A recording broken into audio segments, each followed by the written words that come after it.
Olá! No webinário de hoje vamos abordar a autonomia da pessoa com síndrome de Down. A médica Daniele Yoshitomi irá explicar como lidar com a sexualidade, que já é um tabu de maneira geral na sociedade. Além disso, contaremos com a presença da médica Beatriz Bagatin, que discute sobre a independência e quanto isso auxilia no desenvolvimento. A advogada Marlene Dias também falará da autonomia e dos direitos da pessoa com síndrome de Down.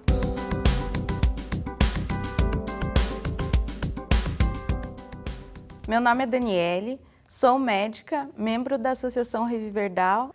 Durante a graduação, eu fiz um trabalho no ambulatório do Hospital de Síndrome de Down do Hospital de Clínicas da Universidade Federal do Paraná.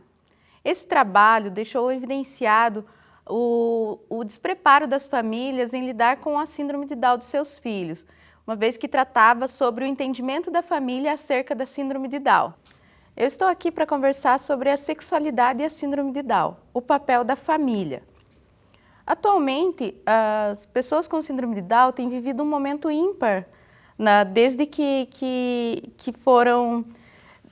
surgiu o estudo sobre isso. Por quê?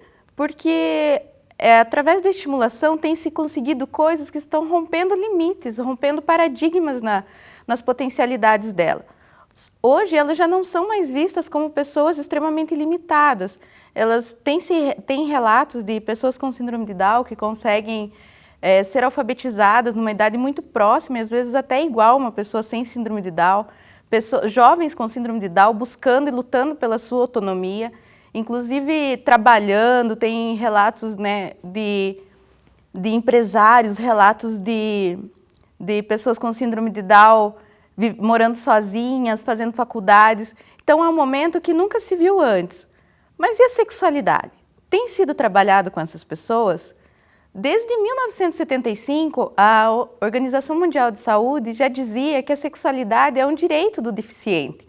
Por quê? Porque a sexualidade é inerente a todo ser humano, e a pessoa com síndrome de Down é um ser humano. Então faz parte da vida dela também.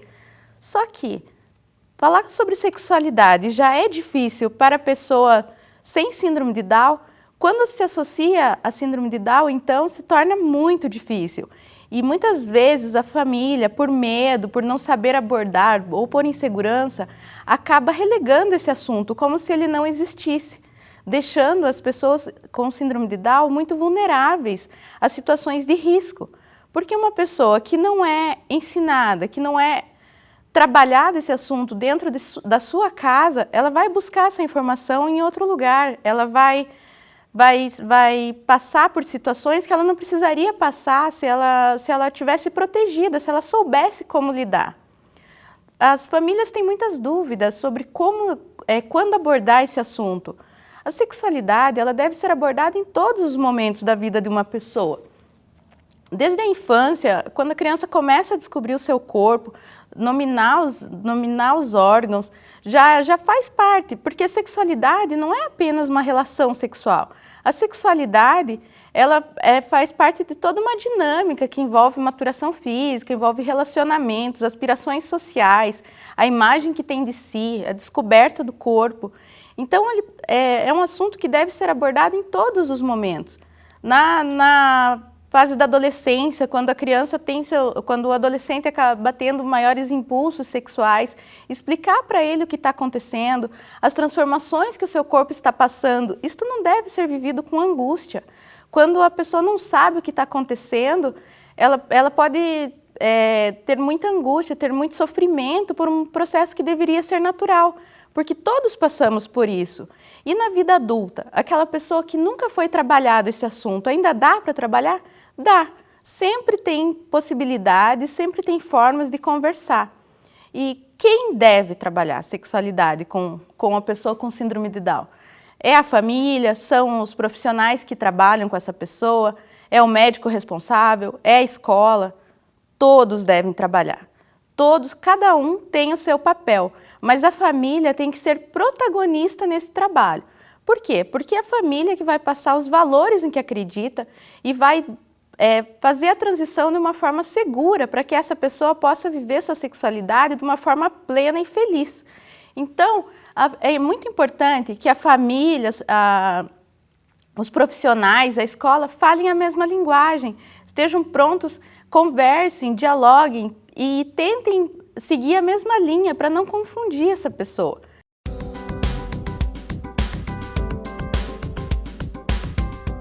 A sexualidade da pessoa com síndrome de Down ainda é envolta em diversos tabus, diversos mitos. Tem-se ainda muitas pessoas que acreditam que a pessoa com síndrome de Down só pode ter dois tipos de sexualidade. Ou ela é um anjo ou ela é uma fera. Tem muitos estudos mais antigos que falavam sobre isso. E o anjo, o que seria o anjo? É aquela pessoa assexuada. Ainda é comum, principalmente os pais, acreditarem nisso, que o seu filho não vai precisar saber sobre sexualidade, ele não pensa nessas coisas, nunca vai pensar. É como se fosse um anjo mesmo, não tem sexo.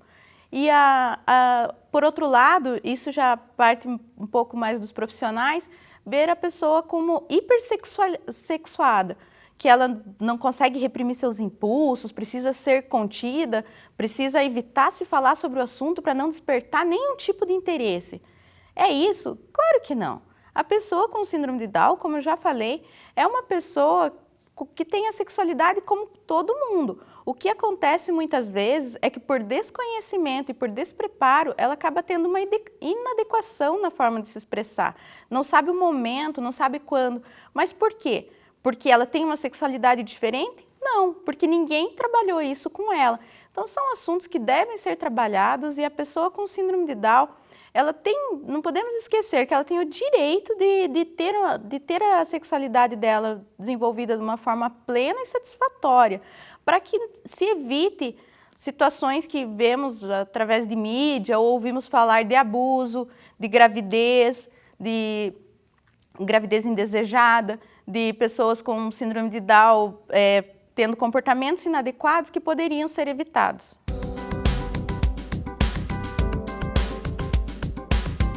Meu nome é Beatriz Bagatim Bermudes, eu sou pediatra lá no ambulatório da Síndrome de Down do Hospital de Clínicas. É um serviço que já funciona desde 96. Nós temos 3.500 pacientes que são acompanhados, que já passaram por lá. E além do atendimento que a gente faz nas terças e nas quintas, a gente também se preocupa em ver a evolução dos nossos pacientes e fazer uma avaliação do conjunto. A gente tem notado que o atendimento já precoce, né, se pensando em síndrome de Down e começar os encaminhamentos enquanto cólio cariótipo, já nos primeiros meses, esse atendimento bem de pertinho, ele é bem transformador, ele favorece um desenvolvimento bem positivo e bem bom para essa criança.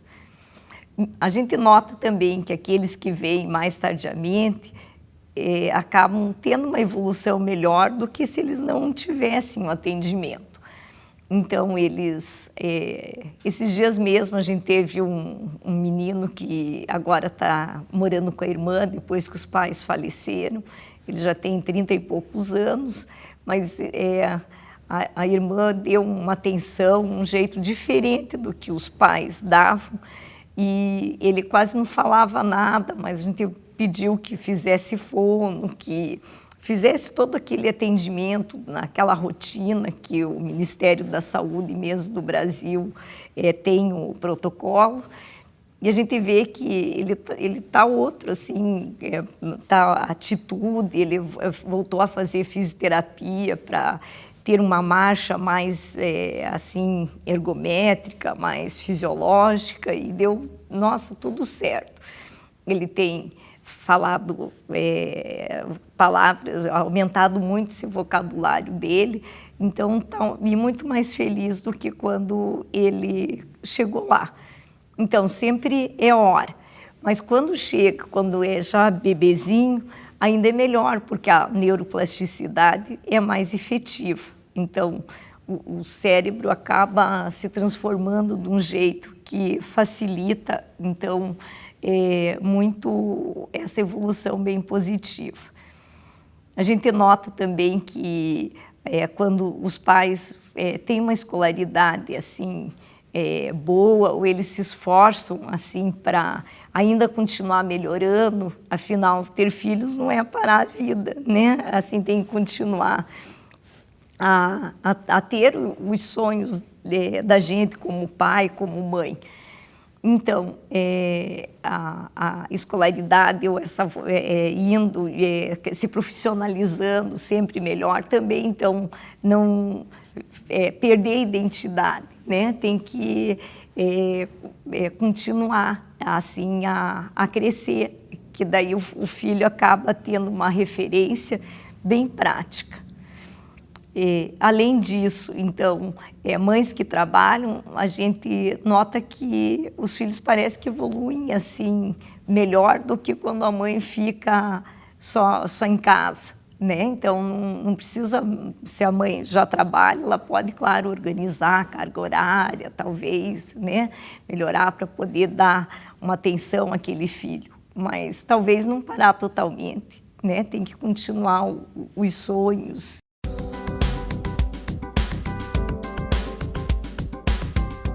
Eu sou Marlene Dias Carvalho, sou presidente da Associação Reviver Down e sou formada em Direito, tenho uma experiência com relação ao direito da pessoa com deficiência. Vou falar sobre direito da pessoa com deficiência.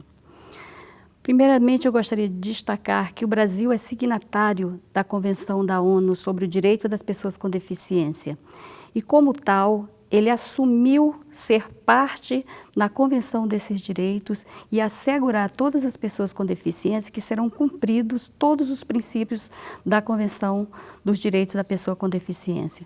Portanto, a legislação que o Brasil tem hoje com relação à pessoa com deficiência está sempre sendo conduzido pelos princípios contidos na Convenção da ONU. O Brasil, sendo signatário da Convenção da ONU, os Estados partes têm obrigação de fazer com que essas pessoas participem da sociedade plenamente. E como podemos participar dessa sociedade plenamente? Incentivando a educação e não excluindo essas pessoas da educação integral em toda a sua potencialidade, buscando para que essas pessoas possam desenvolver intelectualmente, desenvolver em todos os sentidos para que elas não tenham prejuízo em relação a outras pessoas que não têm nenhum tipo de deficiência.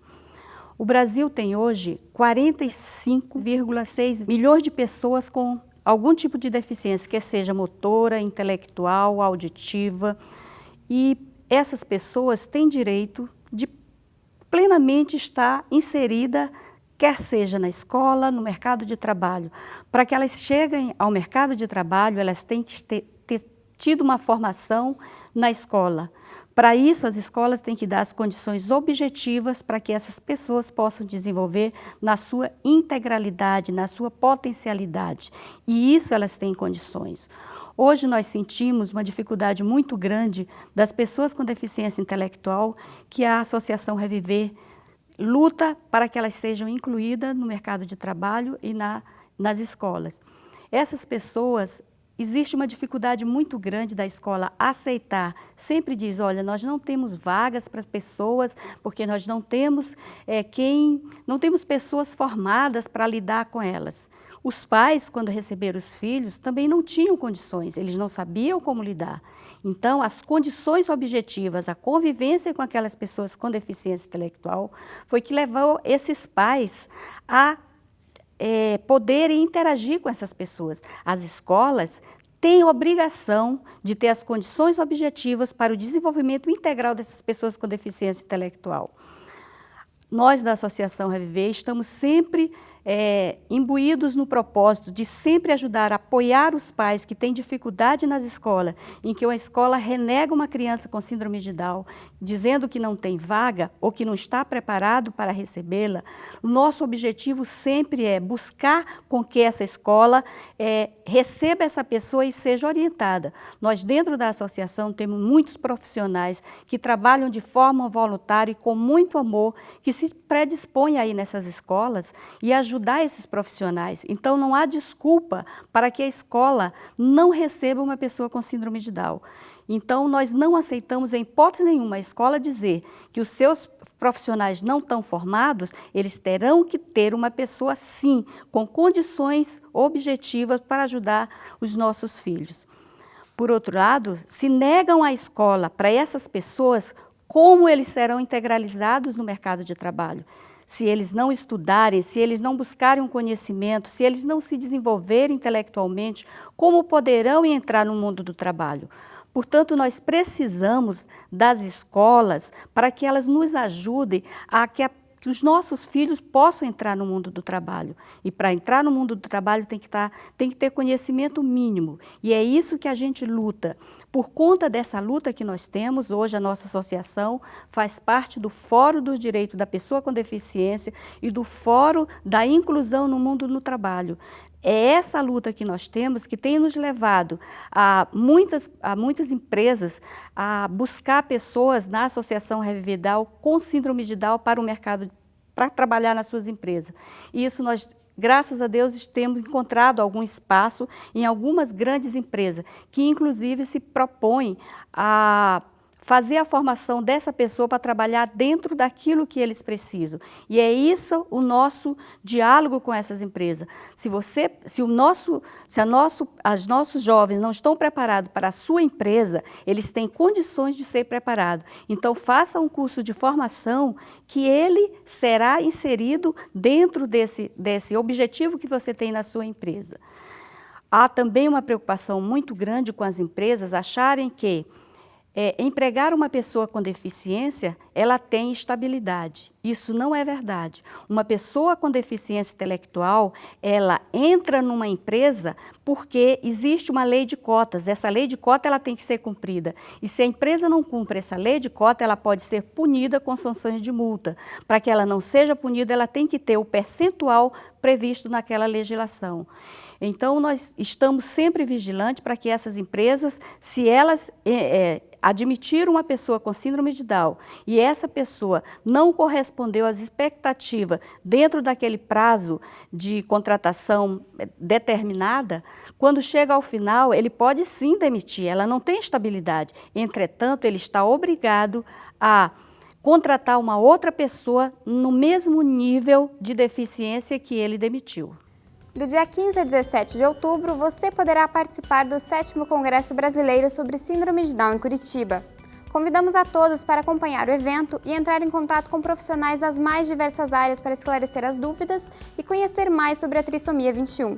Para mais informações, acesse o site down2015.com.br.